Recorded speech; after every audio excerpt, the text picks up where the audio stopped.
again.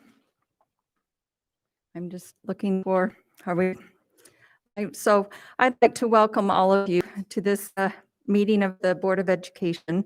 This evening, it's January 5th, 2021. And this evening, we'll be conducting our swearing-in ceremony for newly elected board members, and those who have been re-elected. We are meeting at the district offices located at 9361 South, 300 East, Sandy, Utah. We welcome those of you that are here with us in person, as well as the many of you that are joining us through the live broadcast of this event this evening.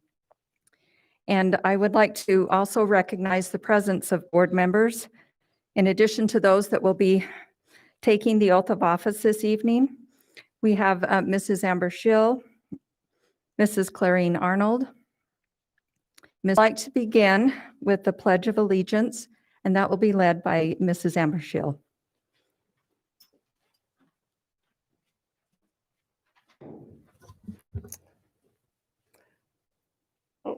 I pledge allegiance to the flag of the United States of America and to the republic for which it stands, one nation, under God, indivisible, with liberty and justice for all.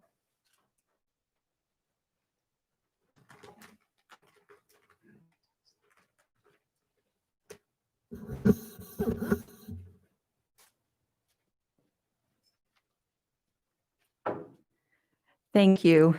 It is an honor to participate in reciting that Pledge of Allegiance every time. It just makes my heart feel warm. And so at our next item on the agenda this evening is to conduct the oaths of office.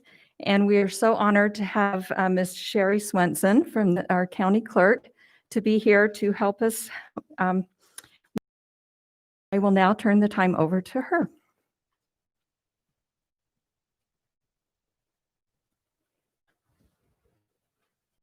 Pleasure to be here. I so admire what all of the educators do, and so I'm thrilled to be able to participate in this. I could have Mont.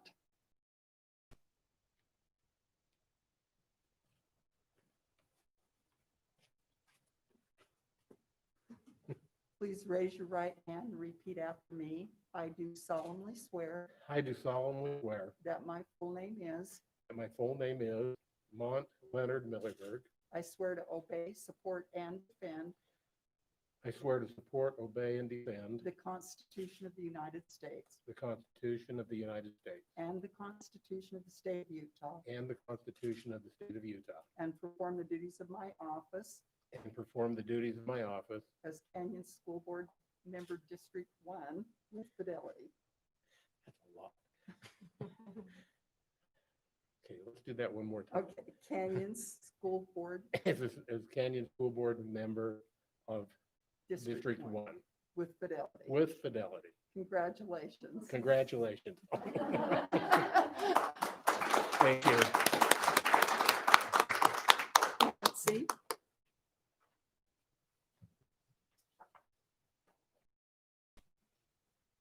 Please raise your right hand and swear after me.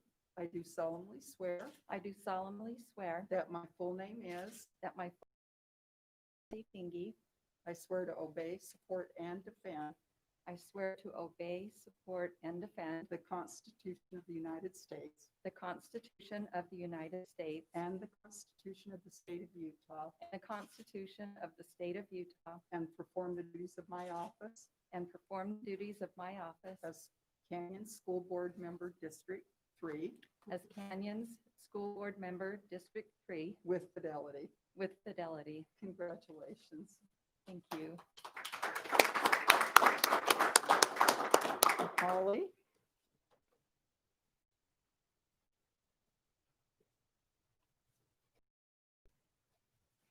Raise your right hand and repeat after me. I do solemnly swear I do solemnly swear that my full name is that my full name is Holly swear to obey, support, and defend I swear to obey, support, and defend the Constitution of the United Canyon School Board Member District 7 with fidelity. with fidelity. Congratulations. Thank you.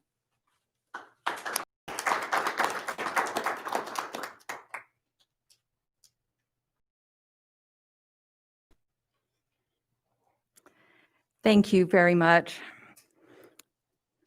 It's a simple oath of office, but it's a very solemn responsibility, and appreciate your helping us with that. Now, I think each of us that have just taken that oath are prepared to give a few remarks. And I will call on Mrs. Neibauer first, and then Mr. Millerberg.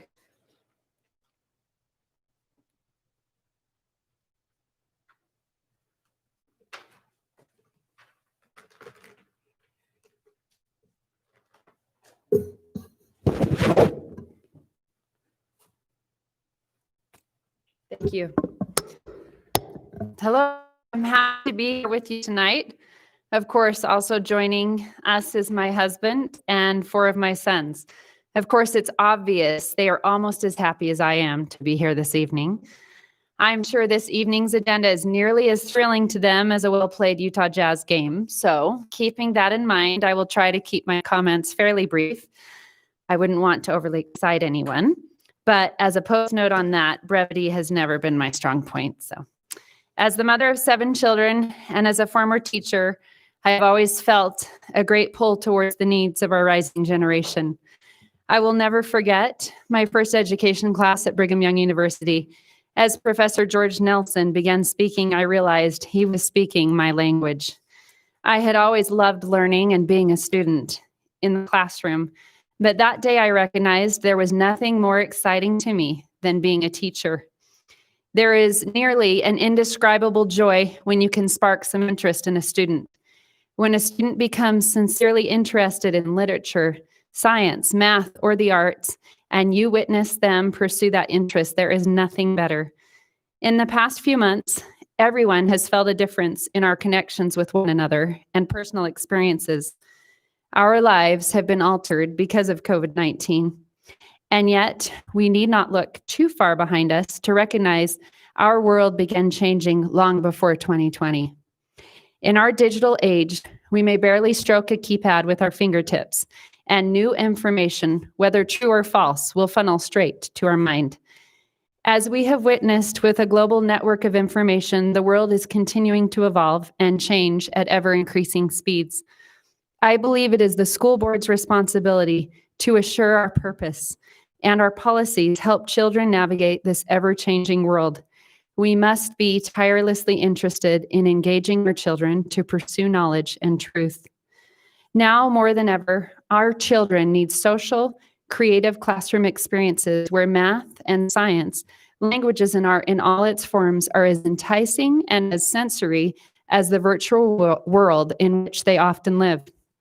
As Yeats proclaimed, education is not filling of a pail of a fire. The COVID pandemic has presented a large disruption to our children's education. It has been difficult to provide equitable access to online and remote learning. Although Canyons has extended remarkable efforts in this regard, there are still some undesirable effects. Through school closures, quarantines, and remote learning, the pandemic has created a deficit in our students' education. To climb out of this educational debt, we must be strategic, thoughtful, and creative. Can we do it? Absolutely. Sometimes the greatest growth occurs from falls, and we are all born to rise. How can we do this? First, we must create new pathways for students for success. Let us examine our current systems to be sure we have mobility for every student. For students who struggle with reading or students who are very advanced, let us be sure to protect what is working and create new paths so that each student can meet their potential. Our path should be as diverse as our students. Every learner can dream, achieve, and become. I stand before you today as an individual who had some amazing grade school, middle school, high school teachers. I loved them. I still remember their names and their faces. I will never forget Miss Johnson, my fourth grade teacher who was from the Midwest. She had lovely white hair, and she said words like big for bag and white. We churned butter in her classroom, which was a highlight, and she always made me feel important and loved. We were good friends. I felt like I was her peer, and I listened to everything she said. I remember Mr. Reynolds-Bacher, my honors science teacher in middle school. His lectures were engaging. He was funny and again felt like an equal. I memorized scientific classification in his class. He taught us kingdom, phylum, class, order, family, genus, species with an unusual acronym, and he told us we would never forget it. You were right, Mr. Reynolds-Bacher. I still got it, and I've known it for 30 years, thanks to you. I was also affected by my experiences as a teacher myself. Although my classroom experiences as a formal teacher were short, they have stayed with me. And I have spent the last 20 years staying involved in public schools as a volunteer teacher for after-school clubs, councils, a PTO member, and a school community council member. I love my students. I remember many of them by name. Just recently, I was contacted by two of my students from 20 years ago, Logan and Kimberly. Who would have guessed Logan and his family now live in Draper in my district? He emailed me telling me he had voted for me and included Kim in the email. These two were both standout middle schoolers. They were in my advanced drama class and performed in one of my all-time favorite shows, Our Town by Thornton Wilder. If you are familiar with Our Town, they played the leading role in love interests, George and Emily. Funny enough, they are actually cousins in real life. So there were lots of jokes and rehearsals about kissing cousins. Kim advised me to add that part into my speech tonight as it would be a crowd pleaser. Well, I bet she wouldn't believe I would do it. Both Logan and Kim exceeded my expectations as students. They were mature, hardworking, and so much fun. We worked together building sets, painting, and I loved directing them. They've gone on to lead very successful lives, and I couldn't be prouder of them and their accomplishments. How grateful I am our paths crossed again through this election. I think we all share experiences about our favorite teachers over the years. And if you ever want to get a teacher talking, ask them about their most memorable students. May we never underestimate the lasting influence a teacher has in the life of a child, nor a student in the life of a teacher. I am so grateful for the excellent teachers and staff in Canyon School District. I am in awe at not only what they do, but how they do it. It was my privilege to speak with each department chair of Canyon School District and to feel the tangible passion they bring to their jobs and their organization. I appreciate so many Canyon's teachers through my son's experiences. It is also my privilege to know and love many families spread out across our district. Not only my friends and neighbors, but also many of our patients go to Canyon schools. As I listen to parents tell me about the challenges and joys in their family life and their school experiences, and as I've spent the past 9+ years discussing topics in school community councils, I've seen so much success and so much cause to celebrate. I've also discovered problems which need to be examined and learned from. 2020 forever embedded in our minds as hindsight now takes on a new meaning. It has taught us many things, one of which is we should never underestimate the power and influence of human connections. And another, we have some distance to span in order to be a more unified community. In my experiences, I have found parents and teachers are both concerned about the same things. And too often, we are all fighting similar battles alone. It is my hope that we may unify our efforts between schools and homes. I believe on a local school level, we can strengthen our communication with parents. We can share good solutions between school community councils at different schools. As we talk freely about our concerns together, we will find good solutions and better the lives of the rising generation. In 1936, during the Great Depression, there was an obscure rowing team from the University of Washington who traveled to Germany to participate in the Olympic Games. These were working class boys whose small lumber and mining towns donated little bits of money so they could go and travel to Berlin. Every aspect of the competition seemed stacked against them, but something happened in the race. something that they called swing. I will quote from the book, The Boys in the Boat. Quote, "There is a thing that sometimes happens that is hard to achieve and hard to define. It's called swing. It happens only when all are rowing in such perfect unison that not a single action is out of sync. Rowers must rein in their fierce independence and at the same time hold true to their individual capabilities. Races are not won by clones. Good crews are good blends. Someone to lead the charge, someone to hold something in reserve, someone to fight the fight, and someone to make peace. No rower is more valuable than another. All are assets to the boat, but if they are to row well together, each must adjust to the needs and capabilities of the others, the shorter-armed person reaching a little farther, the longer-armed person pulling it just a bit. Differences can be turned to advantage instead of disadvantage. Only then will it feel as if the boat is moving on its own. Only then does pain entirely give way to exultation. Good swing feels like poetry. Against towering obstacles, this team found perfect swing and won. The Olympic gold was exhilarating, but the unity each rower experienced that day was a holy moment that stayed with them all their lives. End of quote.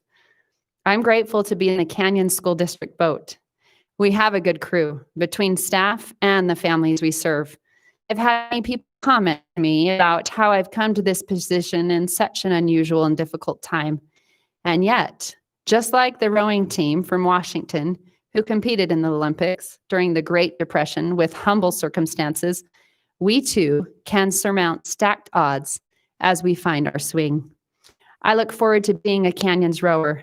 It is my hope that together as a school board and as a district, we can meet post-COVID challenges with good swing. Together, our different perspectives will be our brightest and best tools, and together we will find unity. It is my hope that our diverse schools and communities spread throughout Canyons District can also find their swing with the COVID tide. And may our precious and beautifully different students find their rise and swing their oars. Let us remember we are all in this boat together, and not one rower is more valuable than the other. Wherever you are, if you're a first-year teacher at Jordan High School trying to adapt to teacher life, let alone COVID, or a refugee student learning English for the first time at Mount Jordan Middle School. Maybe you're the Midvale Elementary School principal dishing up food in the cafeteria because the students have to be fed and all of your cafeteria staff are on quarantine.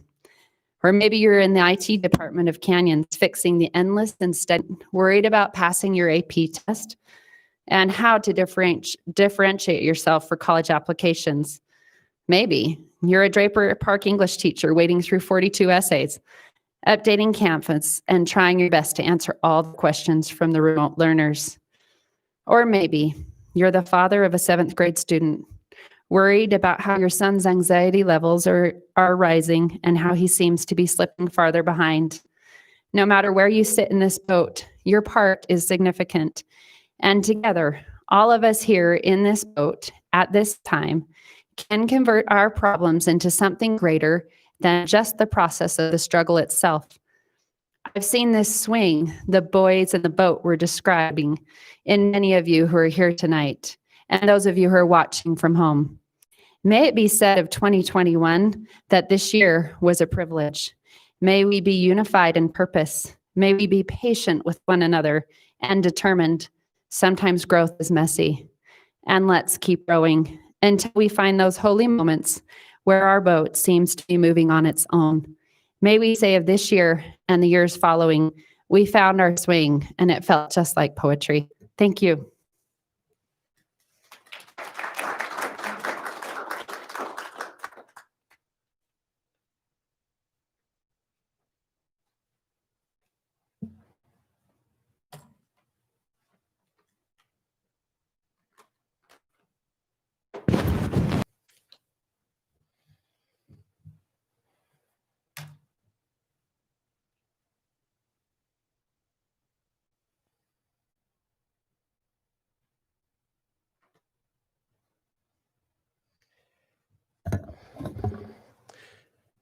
Holly, I was impressed that one of your most memorable teachers was Mrs. Johnson in fourth grade.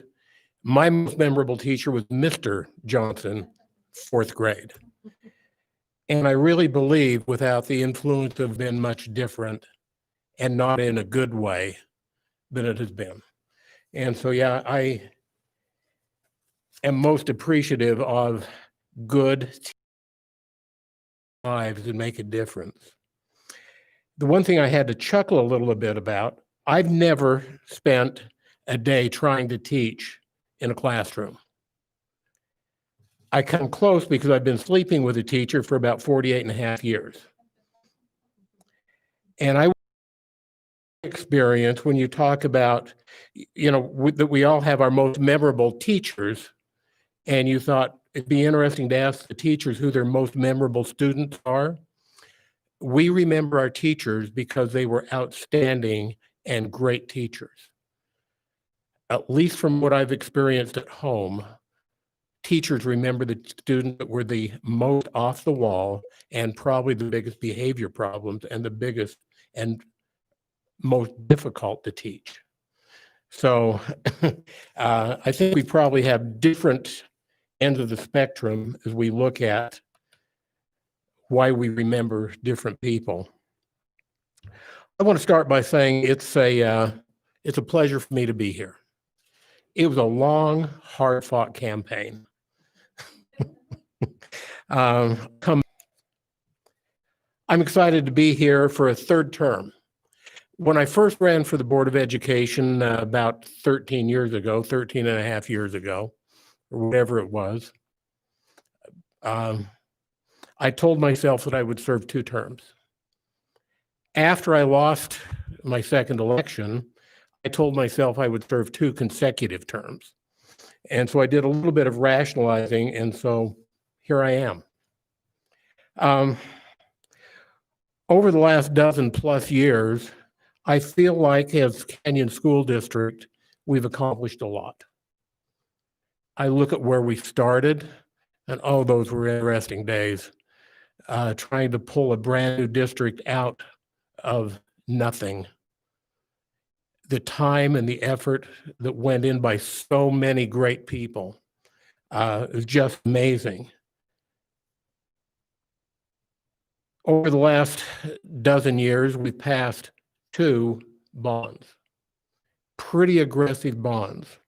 My count may be off, and I'm sure that Jeff, you would probably be the one to correct me, but I count 17 schools that we have either constructed or under construction or will construct, which I think is a very aggressive building program. And as I go back to when we first started, we knew we had schools that were in a sorry state of repair. And we knew that we wanted to give everybody district-wide. And I thought it was ingenious that we went through and we had an evaluation done of all the buildings. And one of our primary concerns was student safety. We looked at buildings to see if it would be more efficient to renovate or to knock down and start over. We ranked the buildings based upon their condition and based upon safety. And we came up with our list of buildings that needed to be taken care of. I'm also quite well pleased for Canyon School District. We may not test at the very top in the state for academic excellence, but we are very near the top for academic excellence. This is not a result of the Board of Education. We establish vision and mission, but we have so many great teachers in the district, so many great administrators that give that direction, that I'm well pleased to see that that's happened. For me personally, one of my great moments, Nancy, you and I were there sitting in front of the State Board of Education pleading our case, was to see Midvale Elementary School come out of turnaround status. That was very gratifying because that is my community, That is my area. That's my precinct. I do believe that one of the most exciting things that happened was when we announced a very, very substantial pay increase for our teachers. I will tell you that over the last year, I have not had one person complain to me about the compensation level of educators. And I was very, very happy that we could do that for our teachers. I think it's important as we look at the quality of schools that are in our individual neighborhoods.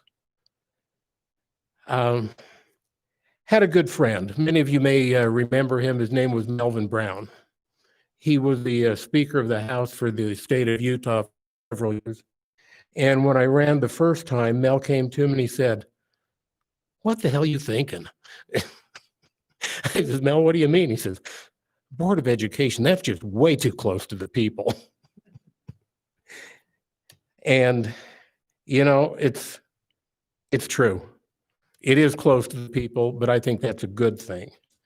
It has been very, very enjoyable to influence what happens in the education community in my community.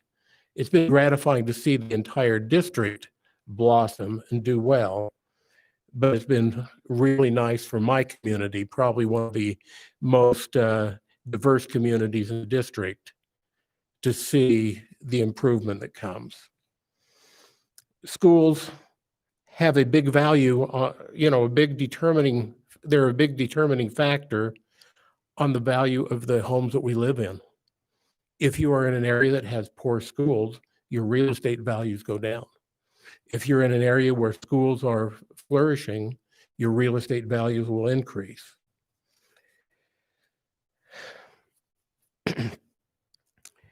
Now, I told you with my opening comment that I would come back to my comment about the hard-fought campaign and what it means to me.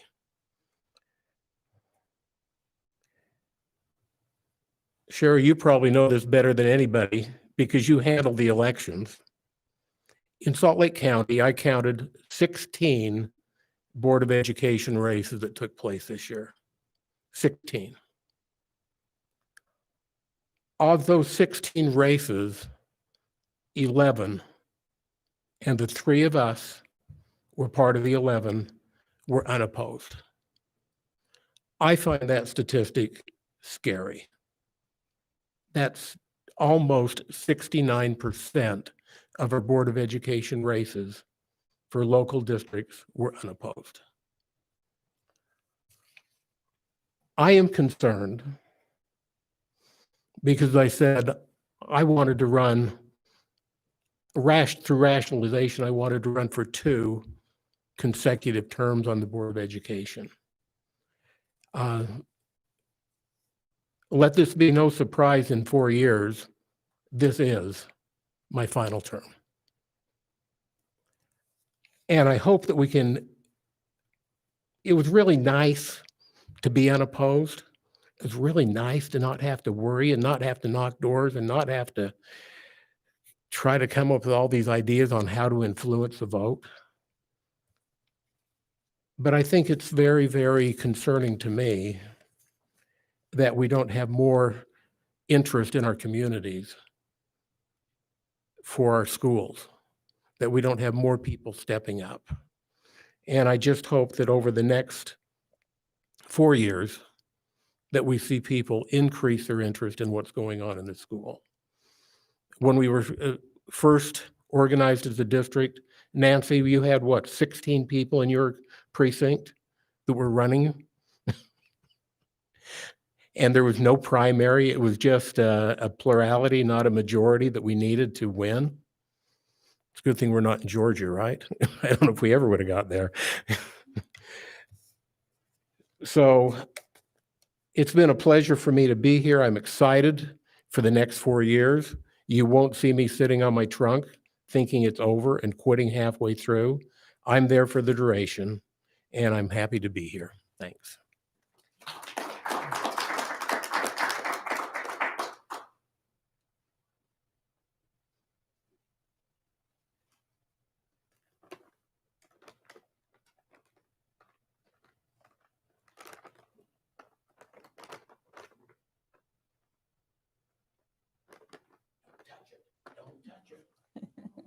It's yours, all yours.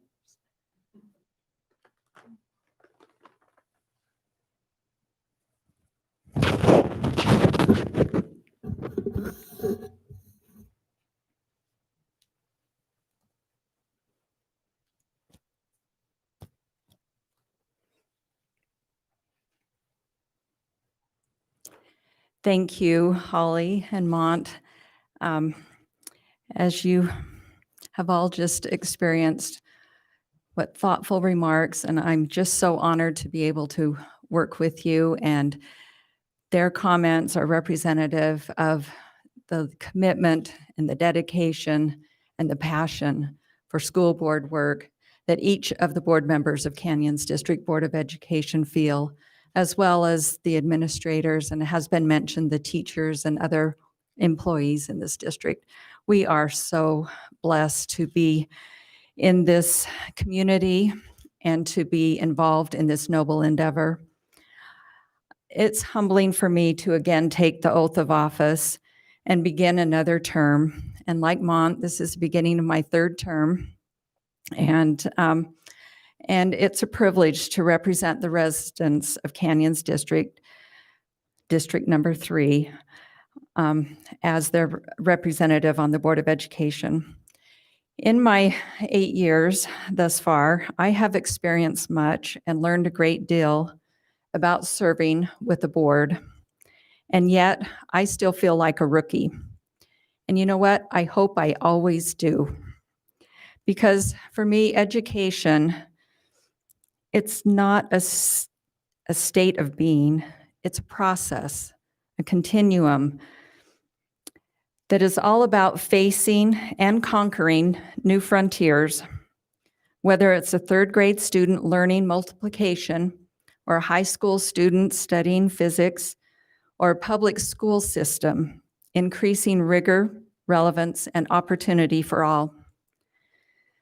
When you think about it, high school graduation is not merely a destination point. It is a gateway to future opportunities in life. When I began my board service 8 years ago, Canyons District, as Mr. Millerberg reminded us, was quite young and in its 4th year of operation, and building on the tenets which create the foundation for its operations: student achievement, innovation, community engagement, customer service. And since then, a 5th tenet was added: fiscal accountability. Much has been accomplished in the 12 years since the district's founding. Yet I believe that Canyons, and I hope also, I believe and I hope that Canyons will always feel new and continue striving to offer and achieve more for the students and the families it serves. I am confident of a bright future for the Canyons District because I have witnessed unparalleled dedication to excellence time and time again, as the incredible professionals throughout the district have put aside self and given their expertise in efforts always focused on the students. This has never been more evident than during the past year, which brought wave after wave after wave of challenges and necessary adjustments to how the district provides instructional and support services to students.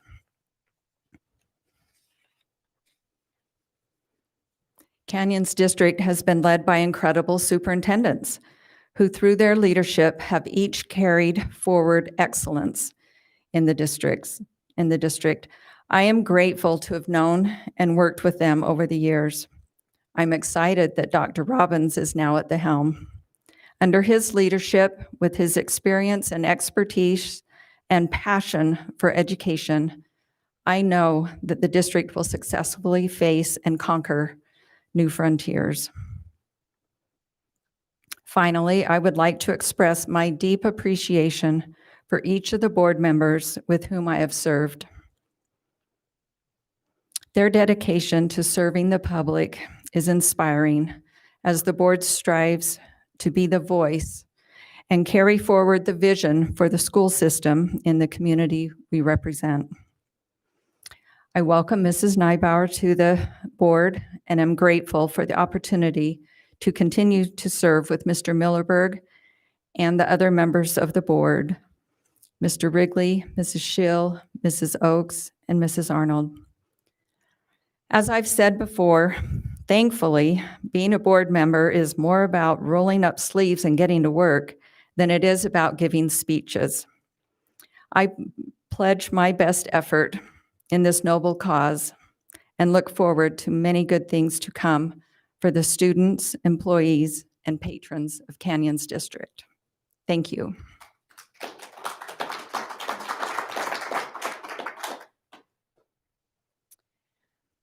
And now that concludes the items that we had on our agenda for this evening, and I would like to thank each of you for your participation and your attendance, and a special thank you to Ms. Swenson for helping us conduct those oaths of office, and to all of you here and listening in.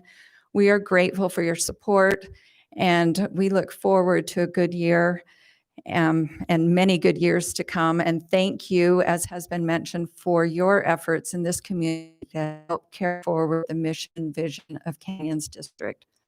So with that, I will call the